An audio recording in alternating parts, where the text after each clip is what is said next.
this is Renee Rockwood, also known as Nani Knits. I wanted to do this video today because I wanted to talk about a new technique that I just learned called Ladder Back Jacquard.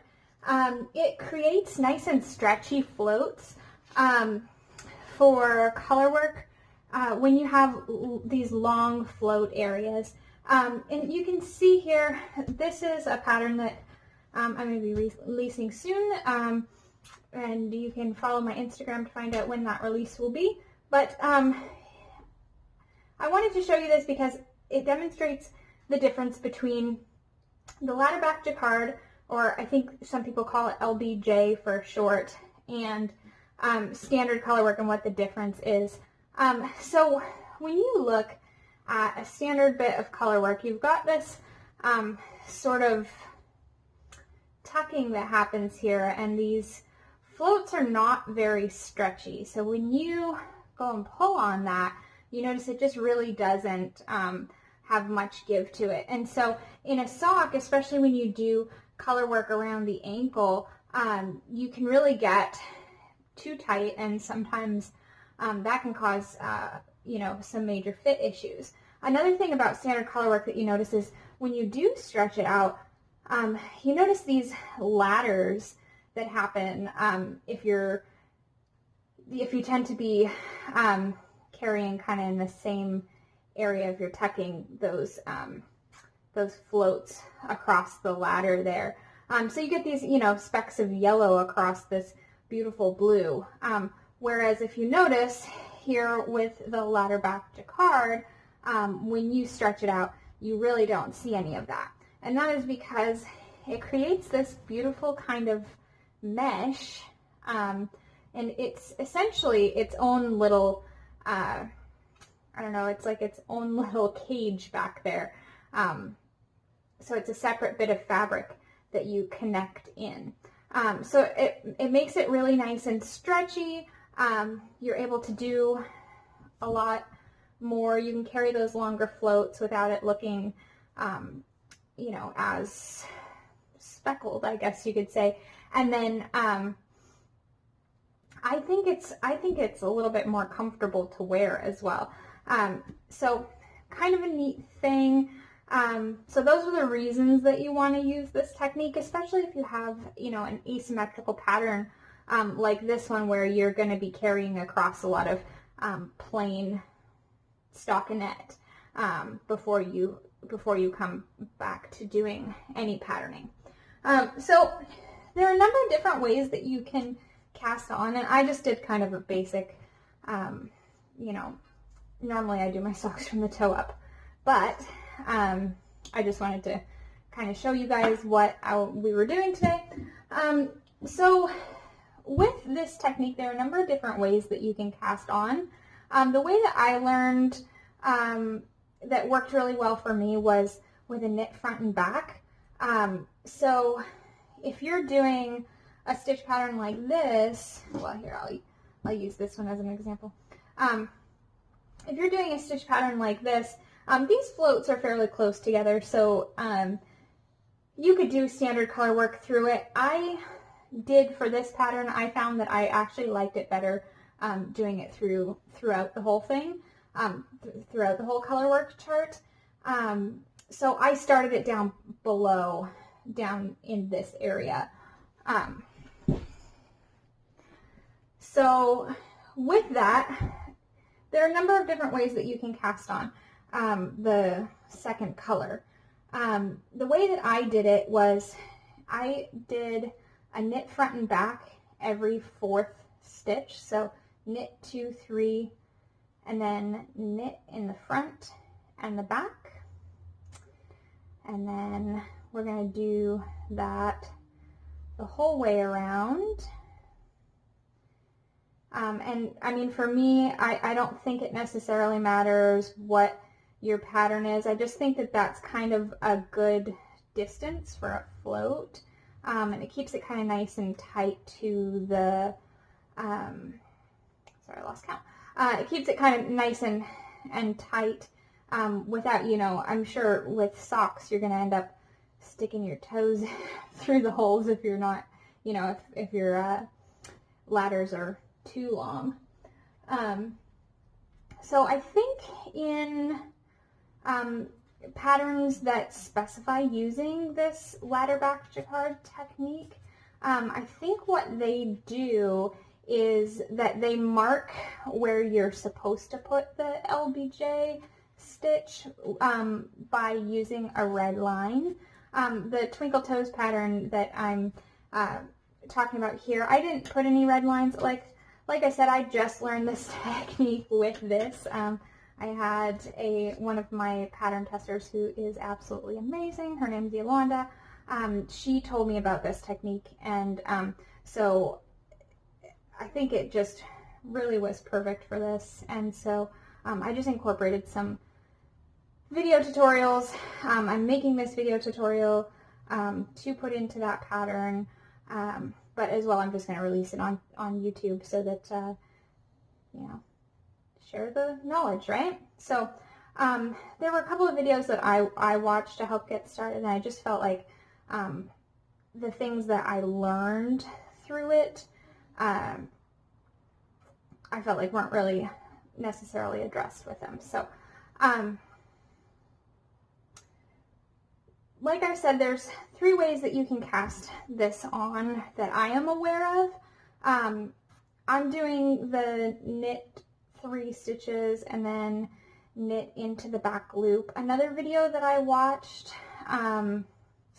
they did where they would pick up, I don't know if you can see this, but this ladder, or this stitch below, they would pick up the stitch here, put it onto the needle, and then purl that.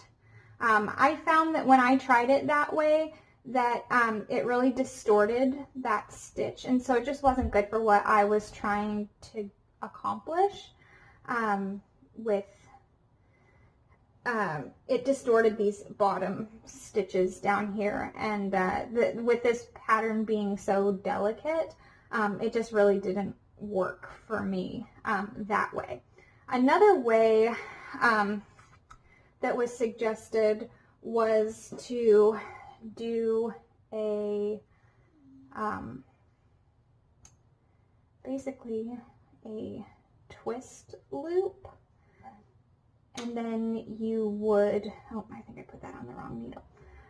So you do basically a twist loop and then I think purl into that. I'm going to, for this pattern, I'm going to provide the link to the photo tutorial that showed me that method. I'm terrible with getting information from reading materials. I'm much better as a visual learner, so while it does have photos, I didn't learn that technique as well. So now that we have our setup, you know, basically we have added a bunch of additional stitches to this sock. That does not mean that it is going to increase the stitch count. All that means is that these stitches that we're looking out for here are going to end up being that ladder that you find here in the back. So we'll walk you through how to do that now. So I don't have my chart, like I just have my chart up here and I'm kind of looking at it. But basically how this goes is you'll go and start your chart, and then mine has a yellow stitch as the 3rd stitch, and then, oh here, I got it twisted, and then it has a blue stitch following, and you'll notice that that's now 1, 2, 3, 4, and the stitch that I put into the back, see if you can see that, the stitch that I put into the back you can see here, and that stitch is going to be our ladder stitch. And so in order to do the ladder, all you're going to do, and you want to make sure that you are using the color that's going to contrast on either side. So, so if you're using a blue stitch here and here, you want to carry the yellow stitch. Now, if you have a yellow stitch here and a blue stitch following, I think you can choose whichever one you want. And I'm going to reach a point in this video where I show you some tips and tricks on things that I've learned so far. But to do the ladder stitch, what you're going to do is you're going to bring your working yarn forward, and you are going to also bring your contrasting yarn forward, and you're going to purl with that contrasting color. It is really important that you bring both colors forward. If you do not, you will not be doing a ladder back jacquard stitch, and you will end up with a big mess. So it basically kind of pins it.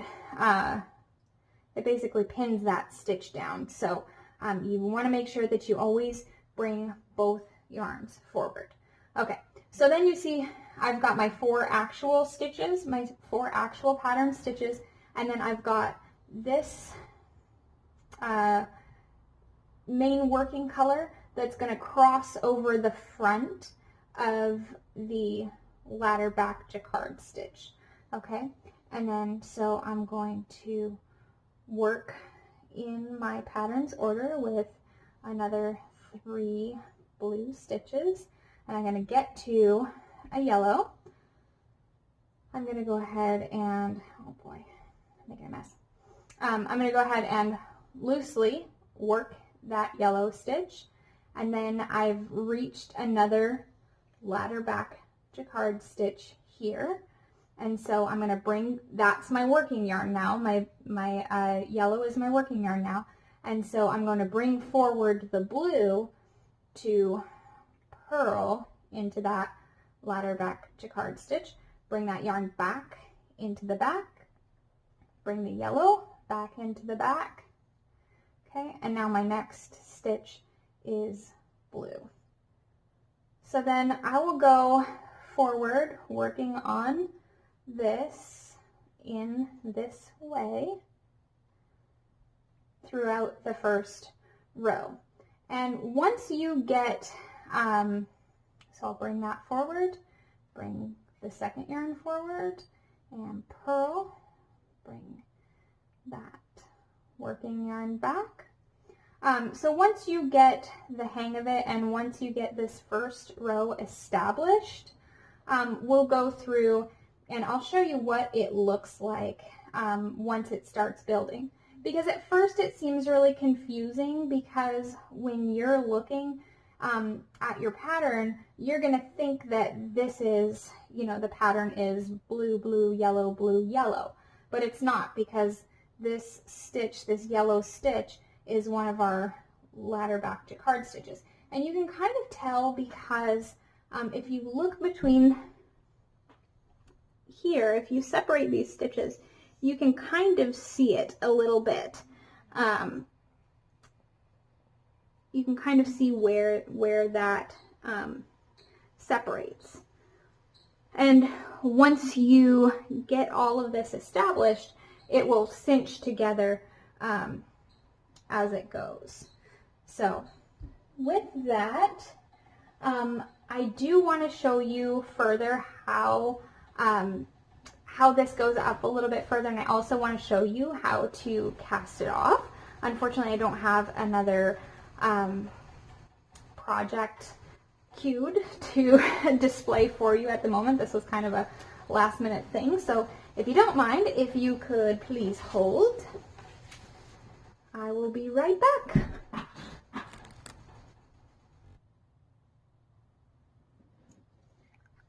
Okay, so we are back, and you can see here now how the stitches have become somewhat established, and on the inside you see those ladders have started to form, and so those ladders are your every fourth, so you do the knit 2, 3, and then into the fourth stitch you knit front and back, and the back stitch ends up becoming your ladder stitch. So I'm going to go ahead and get us across this row here, and then I want to show you how it looks when we go to close the ladder back jacquard stitches. So I'm going to do one stitch with my blue, or actually 2 stitches with my blue, and then 1 stitch with my yellow, and then another here with my blue. Now, if you're a person who can, you know, hold yarn in either finger, that would work really, really well for this stitch. I haven't yet taught myself how to do that. I'm dreadfully terrible at anything with my left hand, so that's going to be a real undertaking for me. But you can see now we've reached our ladder back stitch, and you can tell that it's our ladder back stitch because it looks like a purl through this bar here. You can see that, and that's kind of my indicator that that's the ladder back stitch. And then as well, it's going to be set back a little bit further, and you can also, if you need to check to make sure, you can see that there will be a ladder leading up to it. So bring the yarn forward. I was working with a blue, so I'm going to purl with the yellow, bring that one back, and bring the blue forward and continue knitting to, I think I need a yellow here. So continue back in your pattern. Now normally I would carry 2, normally I do my color work with 1 color in one finger and 1 color in the other, but it seemed like I was getting some issues, and I'll show you what those issues were with my other projects. Again, I've come up to a ladder stitch, and you can tell because there is this purl bar. So I will bring this one forward, bring this guy forward, and I'm going to use the yellow because I just knit a blue, and then I'll go ahead and bring both of them back.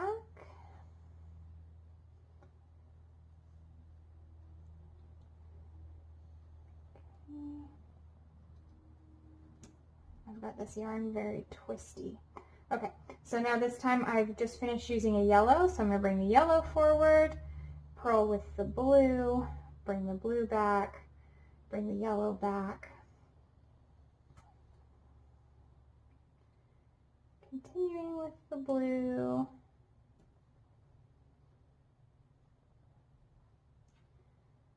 yellow stitch, and then we can see here that I have another ladder stitch. So I've just used a yellow, so I'm going to do a blue,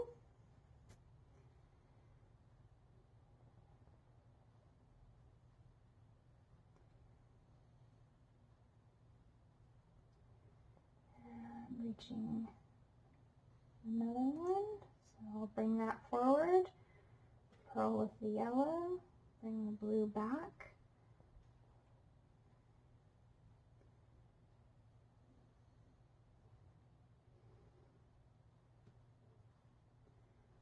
yellow, blue again, and then I don't know if you can see here, if my camera will focus on it, but you can see the line stitch here, and then you can see that the ladder back stitches tend to want to snuggle really close to the previous stitch before it, and I think that's because they ultimately want to take the same space because they're essentially the same, they're in the same stitch order. So I think if we laid these out together, they would be even on either side, right? I think we can see that there. So you can tell that they kind of snuggle together a little bit. So I will make that one yellow and then bring that one back. Yeah, it's hard actually throwing yarn, but I want to display exactly what I'm doing here and not do anything too quickly or crazy. So I'm trying to make it very evident what I'm doing. So blue, blue, blue. I've reached another ladder back jacquard stitch, so I'm bringing that one forward, purling with my yellow, moving the blue back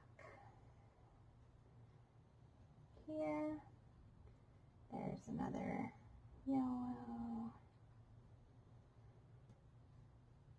blue, blue, and now ladder back yellow. Now this one, when you get to the end, this stitch is so long. It always kind of freaks me out a little bit, but it is okay. Don't panic. You're not doing it wrong. Well, I mean, at least I don't think you're doing it wrong. You know, in my very limited experience. So, okay. Now what we're going to do is I'm going to show you how we